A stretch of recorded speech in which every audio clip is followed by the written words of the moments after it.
नमस्कार, बहुत स्वागत है आप सभी का देवभूमि समाचार में। मैं हूं आपके साथ आकांक्षा श्रीवास्तव। बुलेटिन की शुरुआत करते हैं। उत्तराखंड की धामी कैबिनेट ने मदरसों को लेकर एक बड़ा फैसला लिया है।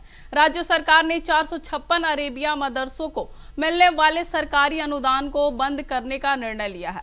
इस फैसले के बाद प्रदेश में मदरसों की वित्तीय व्यवस्था को लेकर नई चर्चा शुरू हो गई है। सरकार का कहना है कि नियमों और व्यवस्थाओं में बदलाव के तहत यह कदम उठाया गया है। देखिए इस खास रिपोर्ट में। उत्तराखंड की धामी सरकार ने हाल ही में राज्य के मदरसा शिक्षा बोर्ड को आधिकारिक रूप से भंग कर दिया था। इस फैसले के तहत सभी मदरसों को उत्तराखंड शिक्षा बोर्ड के अधीन लाकर उनमें आधुनिक शिक्षा और एनसीईआरटी का पाठ्यक्रम लागू कर दिया गया था। अब धामी कैबिनेट ने फिर राज्य के मदरसों को लेकर बड़ा नियम लागू किया है। इस नए नियम के तहत उत्तराखंड में 456 अरेबिया मदरसों को अब सरकारी अनुदान नहीं मिलेगा। राज्य में अल्पसंख्यक शिक्षा के सुदृढ़ीकरण और पुनर्गठन के लिए उत्तराखंड अल्पसंख्यक शिक्षा अधिनियम और नई मान्यता नियमावली लागू करते हुए अल्पसंख्यक शिक्षा प्राधिकरण का गठन किया गया है। 1 जुलाई से ये नई व्यवस्था लागू होने के बाद पूर्ववर्ती मदरसा शिक्षा बोर्ड और इससे जुड़े पूर्व के अधिनियम निरस्त हो चुके हैं। चूंकि मदरसा बोर्ड अस्तित्व में नहीं है, ऐसे में उसके तहत संचालित होने वाले मदरसों को अनुदान और बजट अप्रासंगिक हो गए थे। वहीं धामी सरकार के इस फैसले के बाद अब सियासत भी गरमानी शुरू हो गई है। विपक्षी दलों के नेताओं ने धामी सरकार के इस फैसले का कड़ा विरोध किया है। विपक्ष का कहना है कि उत्तराखंड में एक विशेष समुदाय को टारगेट किया जा रहा है। देखिए, चाहे वो मदरसा हो, चाहे वो संस्कृत पाठशाला हो, चाहे वो हिंदी की पाठशाला हो, सबको एक समानता के साथ देखना चाहिए और हर समाज को, हर वर्ग को पढ़ने का अधिकार है। हर वर्ग को अपने विद्यालय, अपने संस्था को आगे बढ़ाने का अधिकार है। सरकार केवल और केवल आज वोट के लिए ये बंटवारे का काम करती है और लोगों को बांटकर अपने वोट की सिद्धि करना चाहती है। सबका सम्मान होना चाहिए, सबका सहयोग करना। ऐसा है, भारतीय जनता पार्टी के जो माननीय मुख्यमंत्री जी हैं, उनकी अलग थलग एक पहचान है।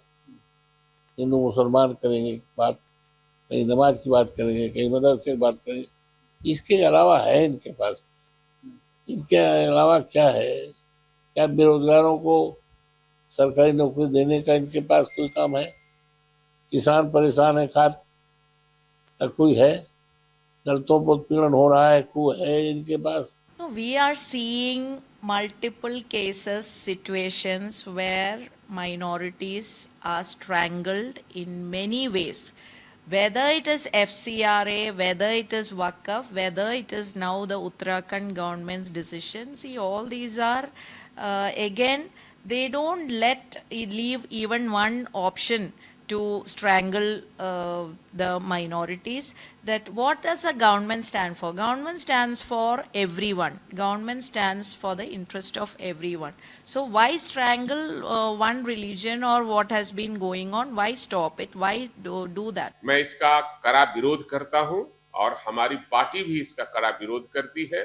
जो चला रहा है, मदरसा चल रहे या संस्कृति बोर्ड का मामला हो, ये सबका अनुदान क्यों बंद करिएगा भाई? अपना अपना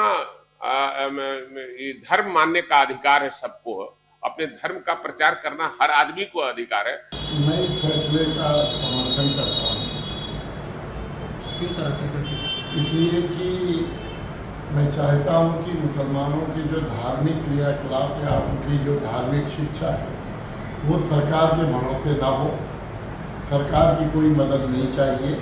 मुसलमानों के पास स्वयं इतना पैसा है कि वो अपनी धार्मिक शिक्षा, कुरान की शिक्षा, उर्दू की शिक्षा अपने पैसों के बलबूते पर ले सकते हैं और उन्हें स्वयं जो है रिसोर्सेज पैदा करना चाहिए, बनाना चाहिए। मदरसों के मैनेजमेंट खुद अपने हाथ में लेना चाहिए और एक अच्छी तनख्वाह जो वहाँ पढ़ाते हैं उन टीचरों को देना चाहिए। इसलिए अगर उत्तराखंड सरकार ने ये फैसला लिया है तो इसका विरोध नहीं होना चाहिए। जहां एक तरफ उत्तराखंड की धामी कैबिनेट के मदरसे वाले इस फैसले का विपक्ष विरोध कर रहा है, तो दूसरी ओर सत्तापक्ष और संत समाज ने सरकार के फैसले का समर्थन किया है। सत्तापक्ष के नेताओं का कहना है कि सरकार ने जो भी फैसला लिया संविधान के अंतर्गत ही लिया है, इस पर किसी को आपत्ति नहीं होनी चाहिए। ये तो संविधान संगत है। हमारे संविधान में ये प्रावधान है कि किसी एक विशेष धर्म को लेकर के ऐसा करना ये उचित नहीं है। और मुझे लगता है कि कॉन्स्टिट्यूशनल कमिटमेंट है, कॉन्स्टिट्यूशन में जो चीज़ें लिखी होती हैं उसको पूरा करना ये सरकार का विधिवत काम होता है। ये विधिवत काम हो रहा है, इस पर किसी प्रकार की राजनीति करने की आवश्यकता नहीं है। उत्तराखंड के सरकार ने एक बहुत बड़ा फैसला लिया है। उन्होंने कहा है कि जो मदरसा को ग्रांट दिए जाते हैं, हो सकता है वहाँ पर गलत काम हो रहा है, वहाँ पर लोगों को उकसाया जा रहा है। और उत्तराखंड की सरकार ने जो ग्रांट और फाइनेंशियल एड देने का काम पहले किया था, कांग्रेस सरकार ने उसे रुकाया है। उत्तराखंड के जो मुख्यमंत्री हैं वो वेशभूषा से तो नेता लगते हैं, लेकिन आचरण से, आचार विचार से संत हैं, साधु हैं। तो जो फैसला ले रहे हैं वो सनातन के हित में ले रहे हैं, उत्तराखंड की जनता के हित में ले रहे हैं। तो कैबिनेट ने किया है, मैं इसके लिए माननीय मुख्यमंत्री पुष्कर सिंह जी को बहुत बहुत बधाई देता हूँ। देर आए दुरुस्त आए, ये कदम बहुत पहले उठना चाहिए था। विद्या जो है सरस्वती माँ सबकी है, सबके लिए समान शिक्षा का अधिकार होना चाहिए। किसी मदरसे को विशेष रूप से अनुदान अगर सरकार देती है और वहाँ संख्या अगर 5 जा रहे विद्यार्थी को, लिखित में अगर 12 हजार है तो वो भ्रष्टाचार है और उसको रोकना सरकार की ड्यूटी है। तो ये अच्छा है। और हमारे मुस्लिम बच्चे भी जो हैं वो इसी देश के नागरिक हैं। अगर वो अपने कुरान के साथ में विज्ञान का, गणित का, टेक्नोलॉजी का अध्ययन करेंगे तो देश के लिए उनकी सेवा का मौका उनको मिलेगा। राज्य में संचालित सभी पंजीकृत अरेबिया मदरसों के साथ ही अन्य अल्पसंख्यक शिक्षण संस्थानों को अल्पसंख्यक शिक्षा प्राधिकरण के दायरे में लाया गया है। इन्हें सरकारी स्कूलों को मिलने वाली मध्याह्न भोजन योजना, निशुल्क पाठ्य पुस्तकें जैसी सुविधाएं लेने के लिए शिक्षा विभाग और विद्यालयी शिक्षा परिषद से संबद्धता लेने के बाद प्राधिकरण से मान्यता लेनी अनिवार्य है। इस बदलाव के तहत मदरसों में शिक्षा विभाग द्वारा निर्धारित आधुनिक पाठ्यक्रम लागू किया गया है। मदरसे अपनी दीनी तालीम यानी कि धार्मिक शिक्षा तो जारी रख सकेंगे, लेकिन उन्हें विज्ञान, गणित और सामाजिक विज्ञान जैसे विषय भी पढ़ाने होंगे। अब बढ़ते अगली खबर की ओर। उत्तराखंड कांग्रेस के वरिष्ठ विधायक प्रीतम सिंह ने कहा कि आज राज्य में ही नहीं बल्कि देश भर में नेशनल हाईवे की दुर्दशा चर्चा का विषय बनी हुई है। कांग्रेस विधायक ने कहा कि नेशनल हाईवे में हुए कार्यों की गुणवत्ता सवालों के घेरे में है और अब इसकी चर्चा हर तरफ हो रही है।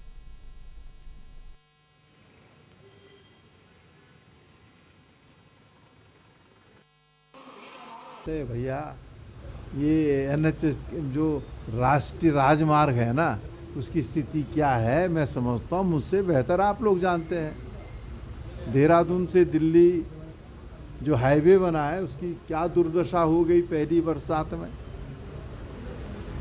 आपके सामने है बॉम्बे से पूना जो टनल बनी थी उसकी क्या दुर्दशा हो गई है। एक NH भी है जिस पर जो है कार्य सही तरीके से हुआ है। हर जगह जो है निर्माण होता है और पहली ही बरसात में वो निर्माण धराशायी हो जाता है। ये कार्य की गुणवत्ता है NH की। जो है आज NH जो है सवालों के घेरे में है और इसमें भी बड़े स्तर पर भ्रष्टाचार हुआ। अगर भ्रष्टाचार नहीं हुआ होता तो हमारे जो NH के काम है वो। अब बढ़ते अगली खबर की ओर। कांग्रेस प्रदेश मुख्यालय में राहुल गांधी के देहरादून दौरे की तैयारियों को लेकर बैठक आयोजित की गई। बैठक की अध्यक्षता कांग्रेस प्रदेश अध्यक्ष गणेश गोदियाल ने की। वह आपको बता दें कि बैठक के बाद कांग्रेस के वरिष्ठ नेता वीरेंद्र पोखरियाल ने बताया कि राहुल गांधी 17 जुलाई को देहरादून पहुंचेंगे और यहां आयोजित छात्रों की गूंज कार्यक्रम में शामिल होंगे। वहीं कार्यक्रम को सफल बनाने के लिए कांग्रेस कार्यकर्ता तैयारियों में जुट गए हैं। इस अभियान में करीब 12 से 15 हजार छात्रों और युवाओं को शामिल करने का लक्ष्य रखा गया है। वहीं आपको बता दें कि वीरेंद्र पोखरियाल ने आगे यह भी कहा कि बीजेपी सरकार युवाओं के भविष्य के साथ खिलवाड़ कर रही है और लगातार पेपर लीक के मामले सामने आ रहे हैं। उन्होंने बताया कि राहुल गांधी अपने दौरे के दौरान छात्रों और युवाओं से जुड़े इन महत्वपूर्ण मुद्दों को प्रमुखता से उठाएंगे।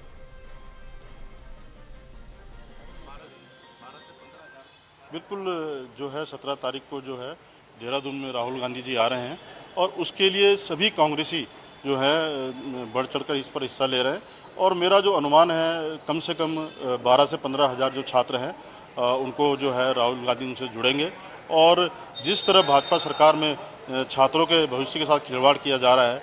जब भी छात्र जो है तैयारी करता है और जब बाद में पता लगता है कि पेपर लीक है, और उसी तरह भाजपा में केंद्र में भी इस तरह की सरकार है और भाजपा में भी प्रदेश में भी इस तरह की सरकार है। पेपर जो है लीक होता जा रहा है और जो छात्रों के भविष्य के साथ खिलवाड़ किया जा रहा है भारतीय जनता पार्टी। खबरों का सिलसिला जारी रहेगा। फिलहाल रुकते एक छोटे से ब्रेक के लिए। ब्रेक के बाद फिर से स्वागत है आप सभी का। बढ़ते हैं खबरों की ओर। अल्मोड़ा में 16 जुलाई से शुरू होने वाली श्रावणी मेले की तैयारियां तेज हो गई है। मेले की व्यवस्थाओं का जायजा लेने के लिए जिला अधिकारी अनुशूल सिंह ने जागेश्वर धाम का स्थलीय निरीक्षण किया और संबंधित अधिकारियों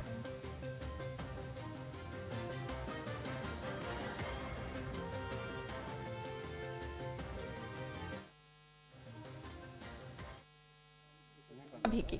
इसके बाद उन्होंने मुख्यमंत्री पुष्कर सिंह धामी के प्रस्तावित दौरे को देखते हुए मंदिर परिसर, पार्किंग, पेयजल, स्वच्छता, सुरक्षा, यातायात प्रबंधन, चिकित्सा और श्रद्धालुओं की सुविधाओं का निरीक्षण भी किया।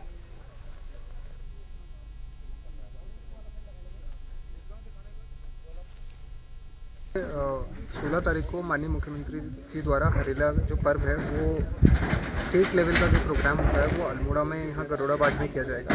साथ ही साथ हमारा जो जागेश्वर का सावन का मेला है उसका भी उद्घाटन है, तो उसके बाद वहाँ भी प्रतिभाग किया जाएगा। आज हम लोग यहाँ व्यवस्था देखने आए थे, जो इश्यूज़ हैं कि कहाँ हमारा मंच सेटअप होगा, कहाँ हमारे वृक्ष लगाए जाएंगे, इसके साथ साथ मंदिर में क्या व्यवस्था होनी चाहिए।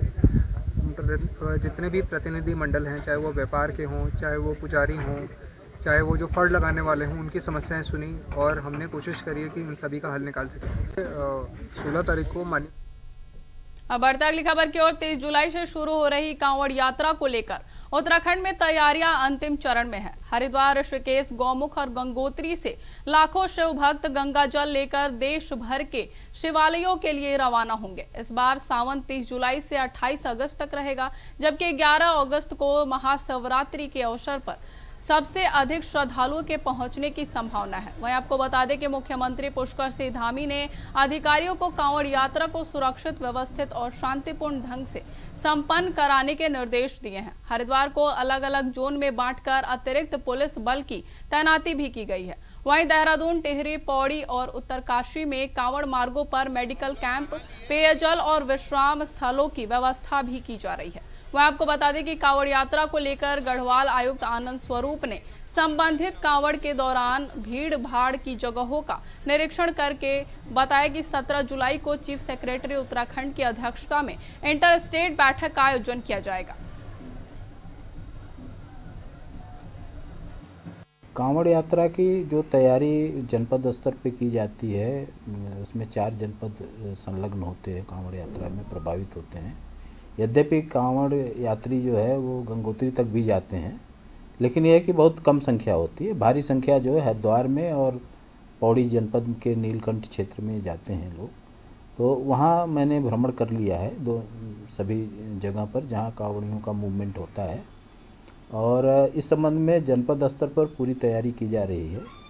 और 17 तारीख को जो है इंटर स्टेट की अधिकारियों की बैठक है, जो चीफ सेक्रेटरी सर की अध्यक्षता में है। तो हम लोग पूरी तरह से तैयारी में लगे हैं और जल्द ही जो है इसमें तैयारियों को अंतिम रूप दे दिया जाएगा। कांवड़ यात्रा की जो तैयारी जनपद स्तर पे की जाती है, उसमें कि हमने एडिशनल 25 कंपनी CPMF की भी इसमें डिमांड भेजी है भारत सरकार को। साथ साथ 4 जो बम निरोधक दस्ता और जो डॉग स्क्वाड है उसके लिए भी हमने डिमांड जो है उसको भारत सरकार को हमने अग्रेषित की है। और जनपद में सारे SSPs की ने अपने अपने लेवल पर कम्युनिटीज़ के थ्रू में सारी मीटिंग्स कर रही हैं। पीस कमेटीज़ की मीटिंग्स हो गई हैं। इस बार जो कांवड़ यात्रा जो है अभी इस माह के अंत में शुरू होके अगस्त तक जो है फर्स्ट वीक और सेकंड वीक तक ये चलता है। तो इसमें जो तैयारियां हैं या ट्रैफिक संबंधित जो प्लान्स हैं उसको भी बना लिया गया। अब बढ़ते अगली खबर की ओर। रामनगर स्थित रामदत्त संयुक्त चिकित्सालय में लंबे समय से डॉक्टरों की कमी से जूझ रहे मरीजों के लिए राहत की खबर सामने आई है। अस्पताल में नए डॉक्टरों की तैनाती शुरू हो गई है। वह आपको बता दें कि सीएमएस डॉक्टर तपन शर्मा ने बताया कि पैथोलॉजिस्ट डॉक्टर एलपी चौहान, एक चिकित्सा अधिकारी और डीटी सर्जन डॉक्टर धर्मा ने कार्यभार संभाल लिया है। वहीं एक फिजिशियन और एक सर्जन का स्थानांतरण हो चुका है, जिससे जल्द ज्वाइन करने की उम्मीद है। वहीं आपको बता दें कि अस्पताल में 2 एक्सरे मशीनें सुचारू रूप से संचालित हैं, जबकि तकनीकी खराबी के कारण सीटी स्कैन मशीन फिलहाल बंद है, जिसे जल्द ठीक कराने की प्रक्रिया भी जारी है। वह आपको बता दें कि अधिकांश आवश्यक दवाइयां उपलब्ध है और शेष दवाओं की व्यवस्था भी की जा रही है। इससे रामनगर और आसपास के क्षेत्रों के मरीजों को बेहतर स्वास्थ्य सेवाएं मिलने की उम्मीद है।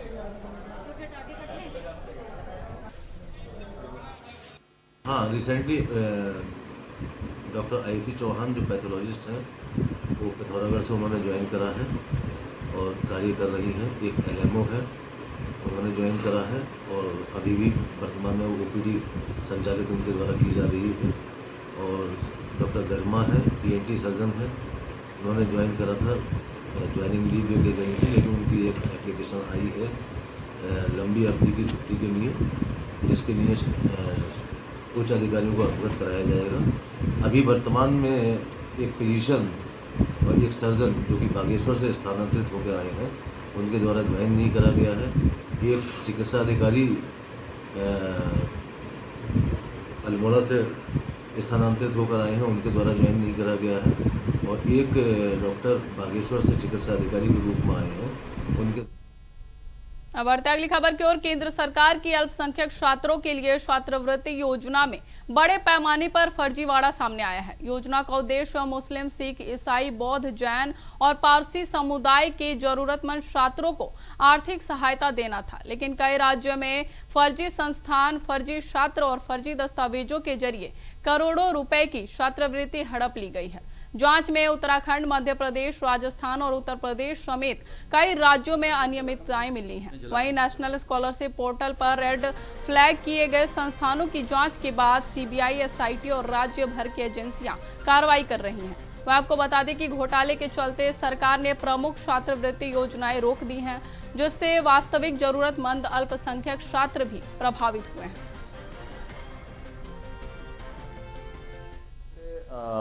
भारत सरकार द्वारा के अल्पसंख्यक मंत्रालय द्वारा यहाँ पे पूरे इंडिया में ही जो एक अल्पसंख्यकों के जो विद्यार्थी हैं उनके लिए स्कॉलरशिप की एक योजना चलाई जा रही थी। उसमें 2022 से उसमें कुछ गड़बड़ियाँ पाई गई थी। 92 ऐसे संस्थान थे जो संदिग्ध पाए गए थे। तो उसी क्रम में संबंधित जो हमारे अल्पसंख्यक अधिकारी हैं, जिला अल्पसंख्यक अधिकारी, उनको इस संदिग्धता की जांच करने के उपरांत जो फर्जी पाए गए या जिनकी खिलाफ संदिग्धता पुष्टि हुई है, उनके खिलाफ एफआईआर करने के निर्देश दिए गए। उनके खिलाफ एफआईआर हो गई है और इसमें यही पूरी सूचना जो है भारत सरकार में भी जो है उपलब्ध करा दी गई है। नहीं, क्योंकि इसमें ऐसे भी तथ्य है जिसमें साइबर क्रिमिनल्स के द्वारा भी बहुत सारे गतिविधियां की गई है। बाहरी राज्यों के से बच्चों की एंट्री हुई है, वहाँ पे उनका फर्जीवाड़ा भी हुआ है। तो मल्टीपल कोऑर्डिनेशन एजेंसीज यहाँ की रिक्वायरमेंट थी, इसलिए जो है उत्तराखंड सरकार द्वारा एसआईटी का गठन किया गया है। एसआईटी इसके में जांच कर रही है। एफआईआर में जो भी मतलब अभी चार्जशीट फाइल होगी वहाँ पे, तो उसमें जो तथ्य आएंगे उस तथ्य अनुसार आगे की कार्रवाई की जाएगी। अब बढ़ते अगली खबर की ओर। प्रदेश में मानसून के सक्रिय होने के बाद पर्वतीय जिलों में लगातार भारी बारिश हो रही है। बारिश के चलते कई स्थानों पर भूस्खलन से सड़कें बाधित हो रही हैं, जिससे चारधाम यात्रा और आम जनजीवन भी प्रभावित हो रहा है। वह आपको बता दें कि मुख्यमंत्री पुष्कर सिंह धामी के निर्देश पर प्रशासन और संबंधित विभाग सड़कें जल्द से जल्द खोलने में जुटे हुए हैं। गढ़वाल आयुक्त आनंद स्वरूप ने बताया कि लैंडस्लाइड के कारण समय समय पर चारधाम यात्रा मार्ग और गढ़वाल मंडल की अन्य सड़कें अवरुद्ध हो रही हैं, जिन्हें खोलने के लिए जेसीबी मशीनों की मदद से युद्ध स्तर पर काम किया जा रहा है।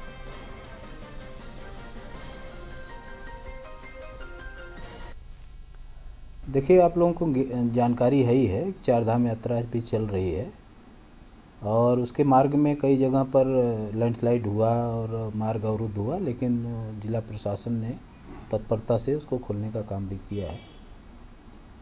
और कई जगह जो है खोलने के बाद भी कुछ देर बाद बारिश होने से या ऐसे ही दोबारा भी आ जाता है मलबा।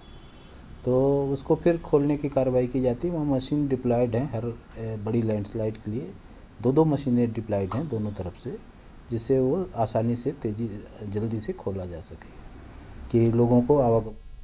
अब बढ़ते अगली खबर की ओर। अल्मोड़ा में सितंबर में आयोजित होने वाले ऐतिहासिक मां नंदा सुनंदा देवी मेले की तैयारियां तेज हो गई हैं। मेले के तहत मां नंदा सुनंदा की पारंपरिक प्रतिमाओं के निर्माण के लिए मंदिर समिति ने विधि विधान के साथ केले के वृक्षों का चयन किया। वह आपको बता दें कि मंदिर समिति के अनुसार 17 सितंबर की शाम को चयनित केले के वृक्षों को पारंपरिक रूप से निमंत्रण दिया जाएगा। इसके बाद 18 सितंबर की सुबह धार्मिक अनुष्ठानों के साथ शोभा यात्रा निकाली जाएगी और केले के वृक्षों को मंदिर परिसर लाया जाएगा, जहां मां नंदा सुनंदा की भव्य प्रतिमाओं का निर्माण किया जाएगा। वहीं आपको बता दें कि हर वर्ष इस मेले में बड़ी संख्या में श्रद्धालु और पर्यटक शामिल होकर इस ऐतिहासिक परंपरा के साक्षी बनते हैं।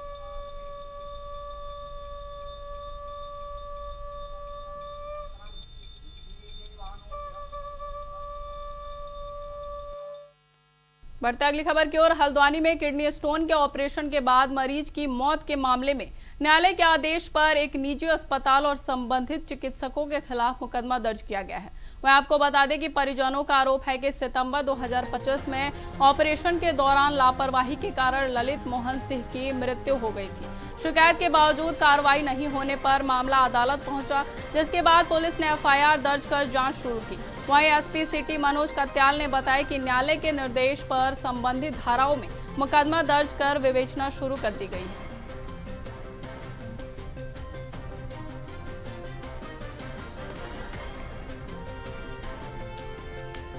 सिंह की तहरीर के आधार पर और माननीय न्यायालय के आदेशानुसार एक अभियोग पंजीकृत किया गया है, जिसमें एक निजी अस्पताल जो कि हल्द्वानी में स्थित है उस पर चिकित्सकों द्वारा लापरवाही के आरोप थे, तो उसमें सुसंगत धाराओं में अभियोग पंजीकृत किया गया और इसकी इन्वेस्टिगेशन की जा रही है। इन्वेस्टिगेशन के दौरान जो भी तथ्य प्रकाश में आएंगे उसके हिसाब से अग्रिम विधिक कार्रवाई की जाएगी। बेसिकली इसमें मेडिकल नेग्लिजेंस की धारा लगी है और उसके आधार पर इसमें आगे की विवेचनात्मक कार्रवाई की जाए। फिलहाल मेरे साथ इस बुलेटिन में बस इतना ही। देश और दुनिया की तमाम खबरों के लिए देखते रहे इंडिया वॉइस। नमस्कार।